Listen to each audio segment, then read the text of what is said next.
अस्सलाम वालेकुम नाज़रीन और तमाम दोस्तों को सलाम के जो मेरे इस प्रोग्राम को देखते हैं और सुनते हैं।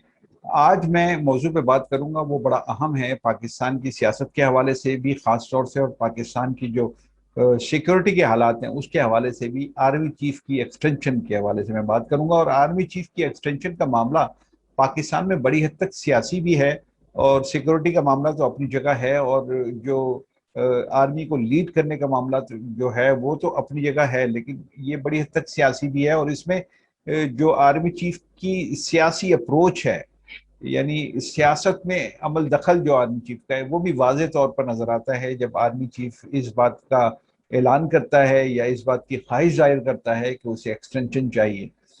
वो या कमर बाजवा साहब हों या इससे पहले परवेज कियानी साहब हों, खुद मुशर्रफ साहब हों, ये जितने भी जर्नल्स हैं इन्होंने एक्सटेंशन ली है, और एक्सटेंशन लेकर इन्होंने बहुत सारे ऐसे मामला किए हैं कि जो पाकिस्तान की के आइन के मुताबिक नहीं हैं। आइन से यकीनन वो मुतशादिम हैं, वो उनके अहकामात, वो मामला।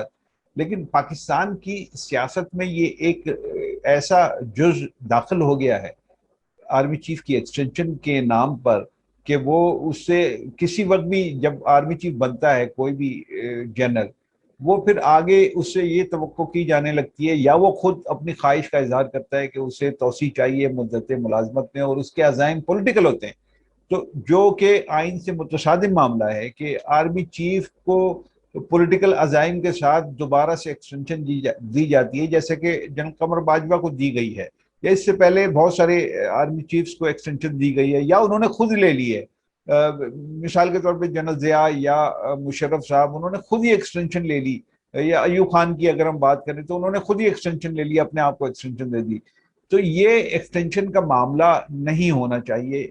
एक तो ये मसला है आर्मी चीफ के हवाले से। दूसरा, आर्मी चीफ के सिलेक्शन के हवाले से मामला है कि आर्मी चीफ का इंतखाब वजीर आजम का सवाबदीदी इख्तियार है, और वजीर आजम अपना सवाबदीदी इख्तियार इस्तेमाल करते हुए किसी ऐसे जनरल को आर्मी चीफ बना देता है कि जो बहुत सारे उस वक्त के मौजूद, उस वक्त जो ग्रुप है उसमें मौजूद जनरल्स होते हैं उनसे जूनियर होता है।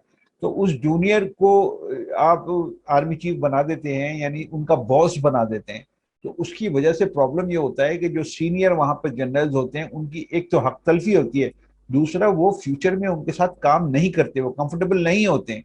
मोस्टली जो जनरल्स होते हैं, अगर उनको सुपरसीड करके एक जूनियर को उनका चीफ बना दिया जाए या बॉस बना दिया जाए, तो वो अपने आप को कंफर्टेबल फील नहीं करते हैं। उसका नतीजा ये होता है कि वो जनरल ये तो अपने आप को जबरी रिटायरमेंट पे ले जाते हैं, यानी खुद अपने ऊपर जबर करके वो रिटायरमेंट की तरफ चले जाते हैं। ऐसे बहुत सारे केसेस हैं। जनरल जिया के बाद आप मुशर्रफ के दौर में देखिए, आप कियानी के दौर में देखिए, बहुत सारे जनरल्स आपको ऐसे मिलेंगे कि जिन्होंने रिटायरमेंट कबल वक्त रिटायरमेंट ले ली। मैं उसको जबरी इसलिए कह रहा हूँ कि उन्होंने अपने ऊपर जबर किया, और रिटायरमेंट बजाय इसके कि वो जूनियर के मातहत होकर काम करें, उन्होंने इस बात को तरजीह दी कि वो रिटायर होकर अपने घर चले जाएं और इज्जत से जिंदगी गुजारें। तो ये होता है ये। अच्छा, सारे जो सरकारी महकमे हैं, जितने भी सरकारी इदारे हैं, उसमें एक रूल है कि जो सीनियर तरीन होता है उसको मौका दिया जाता है लीड करने का। मिसाल के तौर पर जो हमारी जुडिशरी है उसमें सीनियर तरीन जज को आप चीफ जस्टिस बना देते हैं हाई कोर्ट्स का, या इसी तरीके से सुप्रीम कोर्ट का। तो उसमें एक तरीकेकार उन्होंने तय किया हुआ है कि जो जो सीनियर तरीन होगा उसको वो मनसब मकाम मिलना चाहिए, और ये एक लॉजिकल भी बात है और पाकिस्तान के आइन के मुताबिक भी बात है। लेकिन आर्मी चीफ के हवाले से ये मामला बिल्कुल डिफरेंट हो जाता है। अच्छा, वहां पे वो एक्सटेंशन ले लेता है, और एक्सटेंशन लेकर फिर वो यकीनन बहुत सारे जनरल्स का हक मारता है। अब इसमें एक तो ये कि वो उसको वजीर आजम सवाबदीदी इख्तियारात के तहत उसने अपने इख्तियारात को इस्तेमाल किया, उसने बना दिया उसको आर्मी चीफ। एक तो उस वक्त हक तलफी हुई है सीनियर्स की, और दूसरा जो मौका होता है वो ये कि जब एक्सटेंशन उसको मिल जाती है तो फिर उस वक्त जो सबसे ज्यादा लाइन में लगे हुए लोग होते हैं या ख्वाहिशमंद होते हैं, सीनियर तरीन के अलावा भी दूसरे लोग भी ख्वाहिशमंद होते हैं, वो वजीर आजम की नज़र की का इंतज़ार करते हैं। तो उसका भी एक मामला होता है कि वो उनको भी यकीनन इससे नुकसान होता है, इस अमल से नुकसान होता है कि एक्सटेंशन उसको मिल जाती है। अब पाकिस्तान में ये मामला ऐसा है कि जो आदमी जिस सीट पे बैठ जाता है उसको वो छोड़ना नहीं चाहता, खासतौर से आर्मी चीफ जो इस दफा एक्सटेंशन का मामला हुआ और जितनी दफा समरी गई, वजीर आजम हाउस से गई प्रेसिडेंट हाउस से वापस भेजी गई वजीर आजम हाउस, ये सारा जो शटलकॉक का खेल खेला गया, ये भी आपकी नजर में, ये वो भी पाकिस्तान की तारीख का एक हिस्सा है। तो बड़ा अफसोसनाक पहलू है ये मामला इस तरह नहीं होने चाहिए। अच्छा, दूसरा ये कि वजीर आजम को इख्तियार, वो भी एक मसला है कि वजीर आजम का वो इख्तियार होना चाहिए कि नहीं होना चाहिए। इस पे भी आइन में कोई तरमीम की जानी चाहिए कि वजीर आजम कोई अपना इख्तियार इस्तेमाल नहीं करेगा, जो सीनियर तरीन जनरल होगा उसको आर्मी चीफ बनाएगा। अब जब एक्सटेंशन का सवाल आता है, तो इससे पहले भी मैंने अभी आपसे कहा कि एक्सटेंशन का जब सवाल आता है तो फिर उसमें सियासी अजाइम नजर आते हैं। यानी एक दफा तो आपने हक तलफी कर दी बहुत सारे लोगों की, वो वजीर आजम ने कर दी, अब दूसरी दफा वो उसकी अपनी ख्वाहिश है कि वो दोबारा से आर्मी चीफ रहे या 3 साल। अब इसमें जो लॉजिक दी जाती है, जो इस तरह की जो ISPR जैसे इदारे इसमें लॉजिक देते हैं कि इस वक्त मुल्क की सिक्योरिटी के हालात ऐसे नहीं है कि किसी दूसरे आदमी को जनरल बनाया जाए, तो उसमें सवाल यह है कि क्या इतनी बड़ी फौज में इतने सारे जर्नल्स की एक तवील कतार होती है, उसके अंदर कोई ऐसा शख्स नहीं है कि जो पाकिस्तान की आर्मी को लीड करे? इसका मतलब यही होता है एक्सटेंशन का, जब सवाल ये उठाया जाता है आपकी तरफ से कि फला जनरल को एक्सटेंशन चाहिए, फला आर्मी चीफ को एक्सटेंशन चाहिए, तो फिर इसका मतलब ये होता है कि आप इन अदर वर्ड्स ये कह रहे हैं कि दूसरा जनरल कोई इस काबिल नहीं है।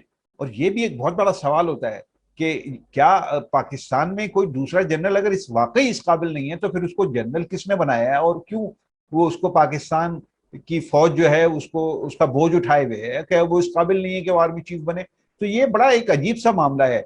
आप दूसरे ममालिक में देखें, आप पड़ोसी ममालिक में देख लीजिए कि वहां पर एक आर्मी चीफ ने ये दरखास्त दी थी कि उसका 1 साल एक्सटेंड किया जाए, इसलिए कि उसकी डेट ऑफ बर्थ में वो ये कहता था कि मेरी उम्र अब इतनी नहीं है मेरी डेट ऑफ बर्थ के मुताबिक।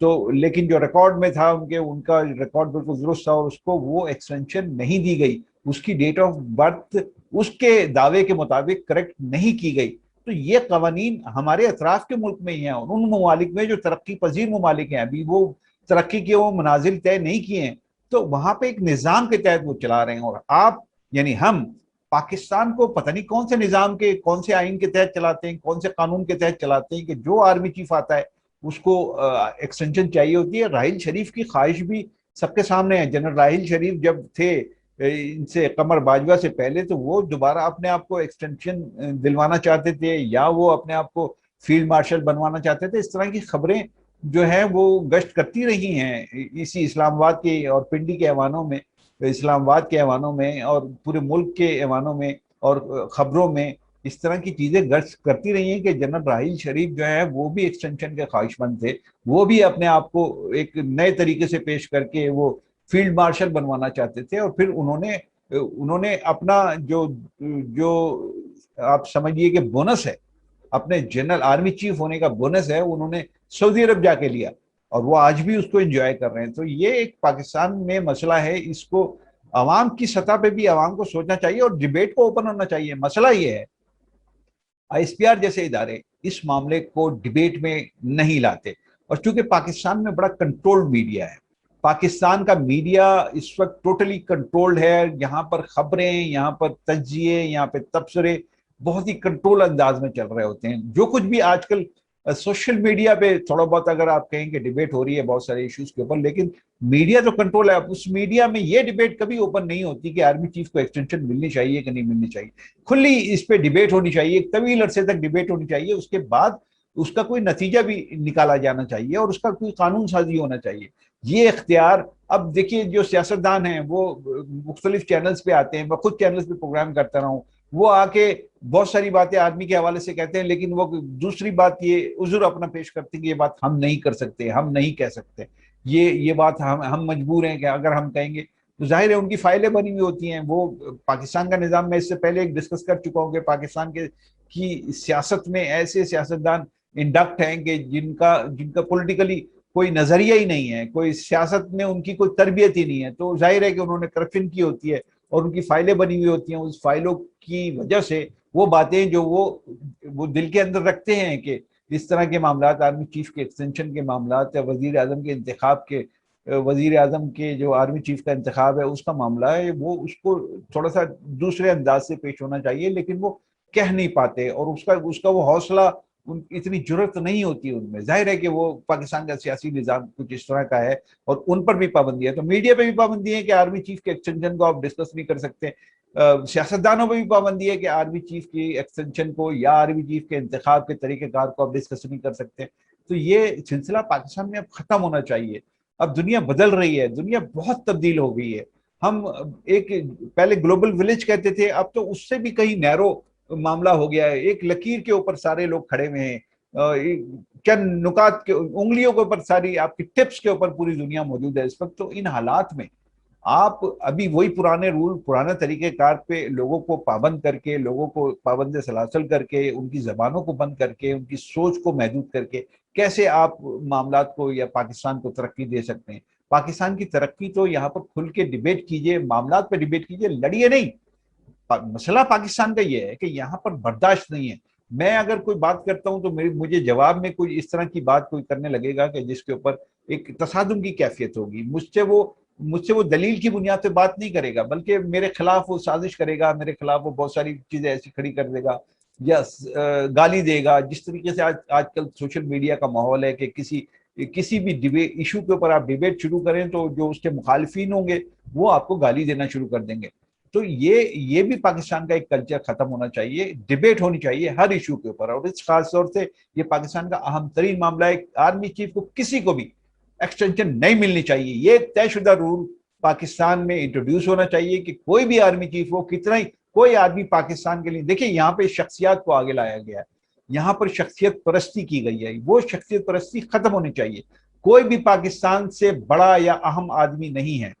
सबसे पहले है मुल्क, रियासत होती है, तो रियासत से बड़ा कोई आदमी नहीं है, रियासत से ज्यादा अहम कोई आदमी नहीं है। तो रियासत चलाई जाती है किसी आइन और कानून के तहत, तो उस आइन में इस तरह की कोई गुंजाइश नहीं है, लेकिन गुंजाइश पैदा कर दी गई है, माहौल ऐसा बना दिया गया है। तो वो माहौल खत्म होना चाहिए और एक दफा आर्मी चीफ आए चाहे, और सीनियर तरीन को मिलना चाहिए। ये सवाबदीदी इख्तियार भी वजीर आजम का खत्म होना चाहिए कि वो अपनी मर्जी से आर्मी चीफ बनाए।